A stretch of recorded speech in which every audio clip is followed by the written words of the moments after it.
As mentioned a couple times, today we're talking about alt text for images and the usage of AI when creating alt text and some of the positives and drawbacks of using AI. So for the agenda, we're going to do a quick overview of alt text, what it is, talk about the difference between types of images, decorative and meaningful. Also discuss how alt text is typically added and created without AI, and then the potential benefits of using AI, some drawbacks of using AI. Kelsey's going to provide some examples, and then we'll wrap it up by discussing some things to consider. All right, so first off, what is alt text? Alt text, also known as alternative text, is a written description associated with an image that conveys its content and purpose. Some purposes of alt text. So it's an alternative method of providing information to users of assistive technology that would otherwise only be portrayed visually. It also functions as a substitute for images when they fail to load. So if you're on a page and the image itself won't load, the text, the alt text will be displayed in its place. And then lastly, it can improve SEO as well. Next up, decorative versus meaningful image. So a decorative image is used purely for aesthetic purposes. It does not add to the content or function of the page, and it also does not require alt text. We'll get into a little bit more on how to differentiate those between the two in code, but essentially decorative images are just there to make the page a little bit more visually appealing, but it's not providing any information. Versus meaningful images are images that communicate important information. So they're relevant to the site slash page they are present on. The contents are not already available in text elsewhere on the page. If they are already, if that same exact information is portrayed elsewhere on the page, you don't necessarily have to code that image as meaningful. It could just be decorative at that point since the same information is elsewhere. And meaningful images do in fact require alternative text. So how do we currently add alt text images without using AI? So first we start by determining if the image is decorative or meaningful. If the image is decorative, we add a null or blank alt attribute. So this communicates to the accessibility tree that the image is decorative.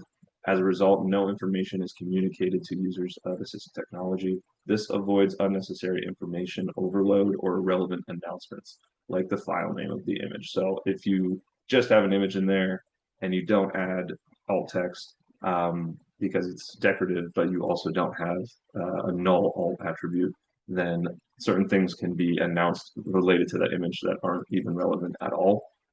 So again, the name of the file, the image, or if you're linking to that image, it would read off the URL that the image is being pulled from. So it's just unnecessary noise at that point. If it's a meaningful image, you add an alt attribute containing a short yet thorough description of the image. So this is to ensure that the description adequately describes the purpose of the image in context to the page, and this avoids information overload while also communicating an equal amount of information to all users. So information that is only accessible by looking at an image should also be expressed via text. All right, so I'm going to pass it over to Kelsey here. All right, so some of the potential benefits of using AI, there's definitely some clear potential benefits here, particularly around scale and speed. And particularly when we're looking at instances where there may be large libraries or archives of images. Certainly having a human write alternative text and apply it to images by hand can be a time-consuming process. So that's one of the ideas, is that perhaps AI could be a tool to improve the scale and speed of adding alternative text to images so that images can be more broadly accessible to users of assistive technology and who may not be interacting with the page visually. AI can also potentially fill knowledge and skill gaps in, say, a content team or a web development team. So around some of these processes like composing descriptive text alternatives, adding text alternatives in the code, or composing text alternatives that, and I'll note here, in addition to being accurately descriptive of the image, may also be useful for search engine optimization. Can all be, skills or requirements that a large language model or other AI might be able to bring to this process that might be a missing skill or a missing content area for the team.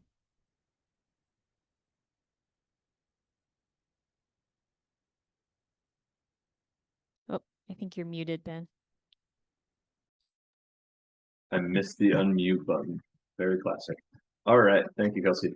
So start off with a couple of drawbacks of using AI. So first off, if it's missing key information slash the purpose. So if you're using AI to just add um, alternative text to images, it may focus on irrelevant details, right? Go into depths describing what the image looks like, but not in context of the page, and missing sort of the whole point. So there's a risk of lacking context and understanding of the purpose of the image. This could result in bloated descriptions. So although they may be accurate, maybe overly accurate, they're not necessarily always going to be appropriate to the situation. Additionally, if you're utilizing an AI tool to just add alt text to like a library of images rather, it may go through and start adding alt text to decorative images as well, as it might not be able to determine the difference between the two because it's usually pretty subjective. So without external influence, all images in said library would receive alt text automatically, and that goes hand in hand with what I mentioned earlier on the reason we don't do that is if it's unnecessary information, it just becomes sort of bloated and can lead to cognitive overload. And then you run to the issue that is decorative images would then be coded as meaningful, and that would result in a WCAG non-text content failure, which is success criteria 1.1.1.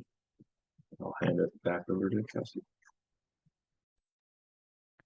And some other potential drawbacks of using AI could also be the issue of hallucinations, where large language models or other artificial intelligence describe objects that aren't there or add incorrect information into an image description, and also can sometimes add subjectivity, such as adding opinion or interpretation of the image, which one of the best practices around writing text alternatives for an image is to not editorialize the image, to essentially just present the visual information and let the receiver of that information draw conclusions about what they think the image means or how they're interpreting its meaning.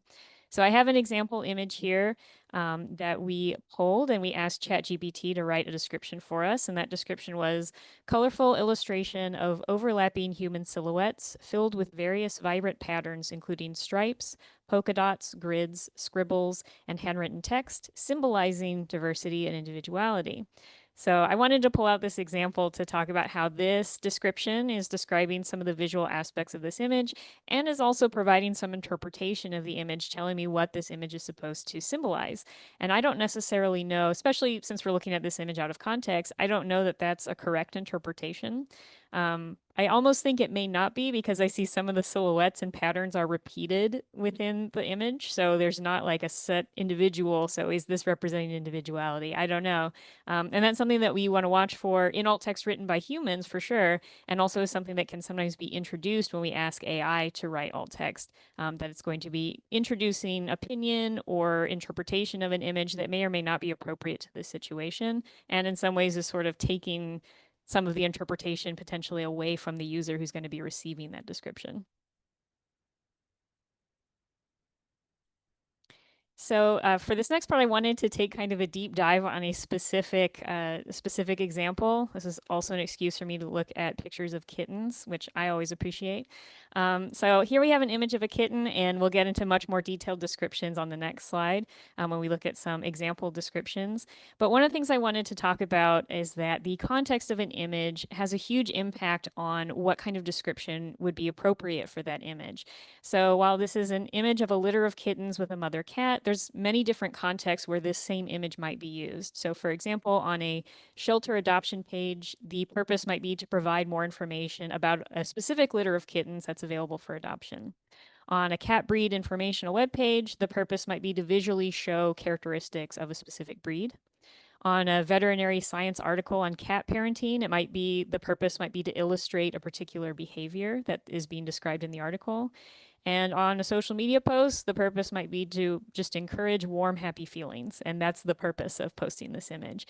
So this one image, as just an example, can have a lot of different purposes. And this is true of almost any image that we might find out in the internet, is that the context of that image really shapes what's the meaning that's intended to be conveyed by that image.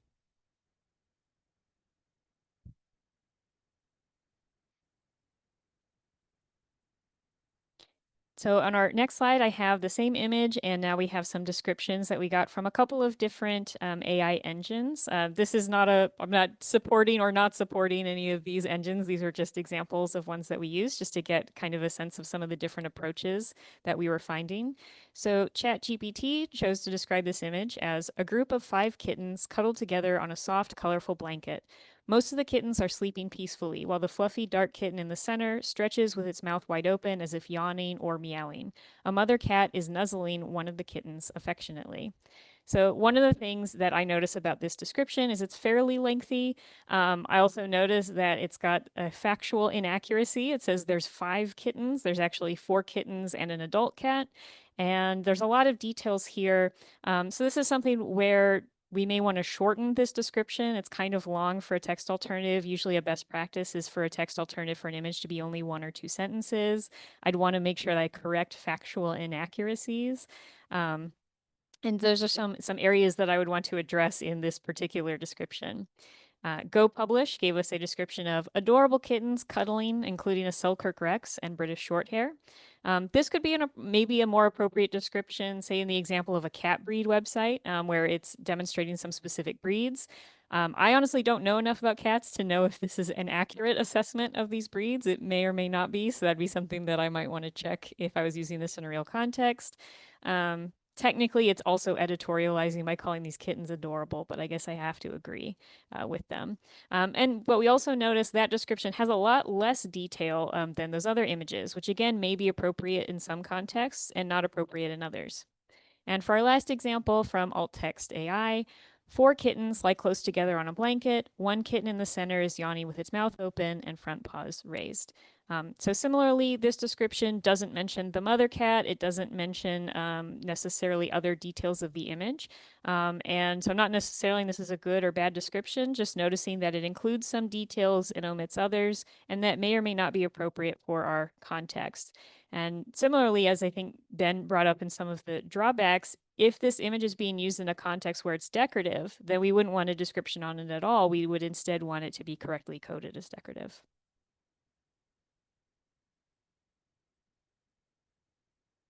So, some things to consider when using AI to create alt text. Certainly, it's a really powerful tool, particularly given that images missing text alternatives is a huge issue on the internet. It is a broadly common issue that users of assistive technology run into.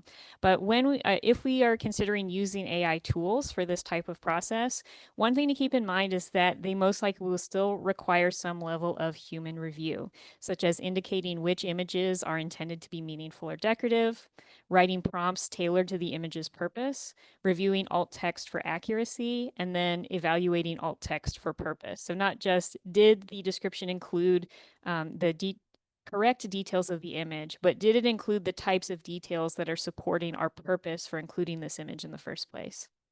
It also can bring up questions around dependence on the AI. So we talk about it can fill knowledge gaps, but then it could also maybe create a scenario where you're maybe losing knowledge because you're not maintaining knowledge and experience of staff in creating or evaluating alternative text on their own.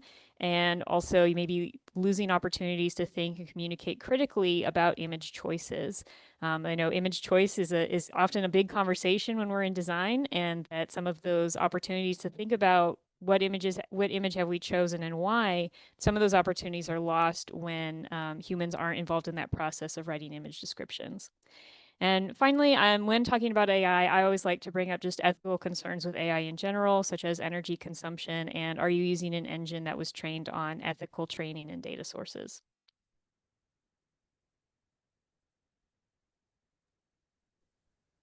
Alrighty, and as per usual, we usually wrap up with how accessible web can help in relation to the topic. So we have software. Our software suite and tools include some tooling for determining types of images, identifying images on the page, and then guiding you to figuring out what the different, if it's decorative or meaningful, or how they're currently coded, and then allowing you to make adjustments as seen to be appropriate. Additionally, we do accessibility audits, so we go through and included in those, we will let you know whether or not an image appears to be decorative or meaningful, but oftentimes we do, have clarifying conversations around what is your main purpose of this image.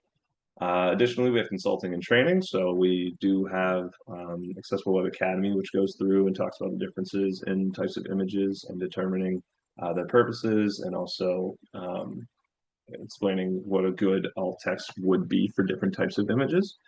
But we also, with the consulting side of things, are always here to help. If you have questions and you're not sure, feel free to reach out to anyone from our team or an assigned specialist if you're on a specific Ramp Pro or Pro Plus plan to get the answers you're looking for. And then lastly, of course, after doing an audit, we do offer DPAS, voluntary product accessibility templates, and different reports in addition to that as well, based on the results from our findings. And at this time, we are ready to open up the floor to